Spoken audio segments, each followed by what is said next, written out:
So at this time, I would like to welcome Joshua.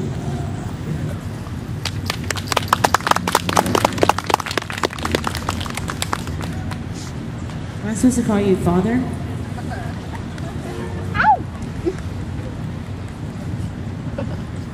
I don't have the luxury of an iPad, so mine's old school. So let's see, I'll just put this. It's my birthday, okay.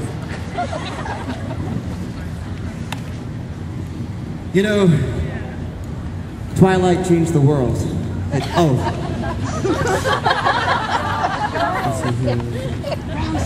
Vampire Diaries, excuse me. No, for those of you who don't know me, I'm known throughout the Vampire Diaries world as calling Paul Wesley Damon on stage. It's okay, Jeff. It was, yeah, I'm still in therapy.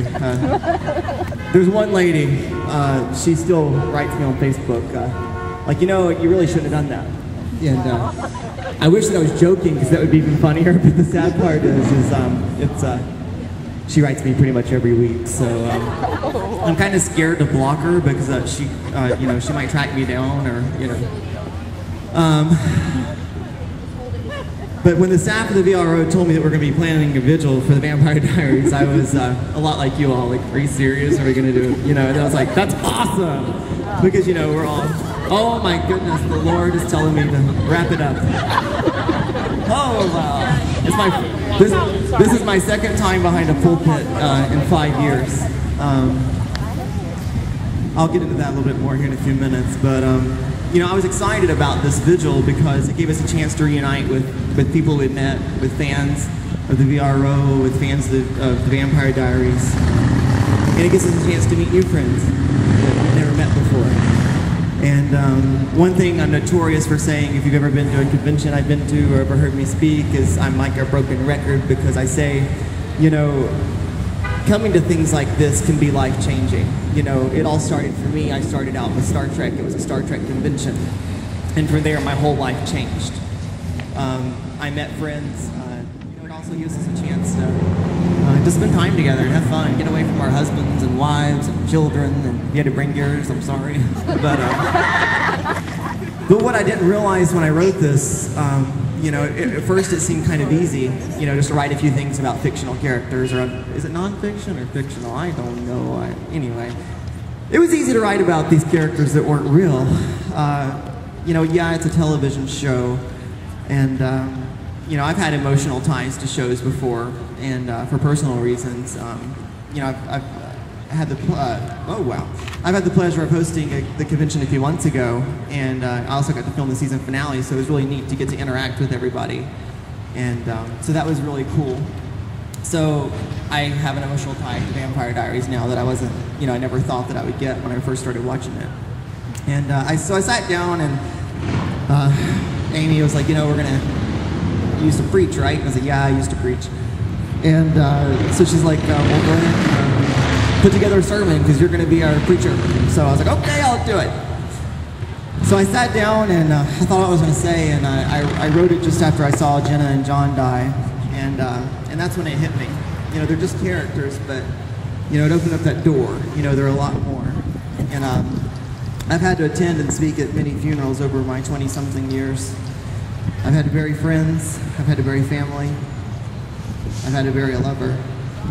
So when I see death on television or a movie, I can relate, and I think a lot of you can too. You know, we put ourselves in that situation, and for some of you here, you do know what I'm talking about. The pain of losing someone is all too real, and just, you know, it haunts you when you see it happen on screen. Oh, there it goes again. Oh. Like I said, if anyone wants to donate an iPad, I am accepting. But as I sat there watching Klaus about to kill Jenna, just that look in her eyes, you know, my heart sank and tears started flowing. I've never cried during the Vampire Diaries before. I cried during Star Trek II, The Wrath of Khan, when Spock died. In fact, I cry every time I watch it. And, you know, it's hard to imagine what went through her mind, you know, as she was about to die. Jenna was actually my favorite character on the show, and usually that shocks people because I think I'll like Damon or Stefan. Jeremy, but Jenna was my favorite, and my first thought when I saw her walk across, screen was, wow, she's a hot aunt, Not saying that I want her to be my aunt, because that would be kind of weird, but I am from Western North Carolina, so that is legal in some areas. But John was that character that we all grew to love and hate at the same time. The letter that he wrote for Elena was kind of my turning point. I kind of turned a few weeks before, I started pulling for Teen John, and but that just really, it kind of hit me hard. That one can go, it's fine. But John and Isabel, they both, they both made sacrifices for Elena, and so that's what kind of hit me was, our parents make sacrifices for us all the time, but they had to make the ultimate sacrifice. But truth be told, I was only planning on writing a few things about the show, and that'd be it. I'd go off my way. I didn't plan on singing. I do apologize for that one more time. Please don't defriend me on Facebook. But as I was sitting there writing it, my heart just felt compelled to say a few more things. At an early age, I felt God's calling on my life. I always knew that I wanted to do something in ministry. When I was a kid, I said, what are you going to do when you grow up? And I wanted to be a Power Ranger or a missionary, and I figured I could put the two together. Either way, I wanted to fight the devil. I grew up between North Carolina and Georgia. For those of you who are from the South, you know that this is the Bible Belt. So, you're taught to believe one way in some areas, and unfortunately, I grew up in an area where, they're set in their ways. And over the years, I battled with my own personal demons and my own, primarily, sexuality, among other things. And I was very confused. And I enrolled in a Bible college my junior year of high school. I did the joint enrollment program where I went to high school half a day, and I went to college half a day, so it was really cool. And eventually I became an ordained minister, and I joined the Navy. I felt like that was what I was meant to do. And people ask me all the time, my mom, she asked me, she said, was it worth it? And I do, it was very worth it. I got to minister to troops, I got to do things, and I was fulfilling the calling that God had on my life, and it was amazing. And then life happened. One thing that was major was I was very hurt in the church, and not physically, but in a spiritual manner, I put my faith in leaders that I shouldn't have, and I slowly started drifting away from God. And it was primarily in my early 20s when that happened, which was just a few years ago. But, okay, more like 6 years ago. But I lost my faith in the church, but I didn't lose it in God.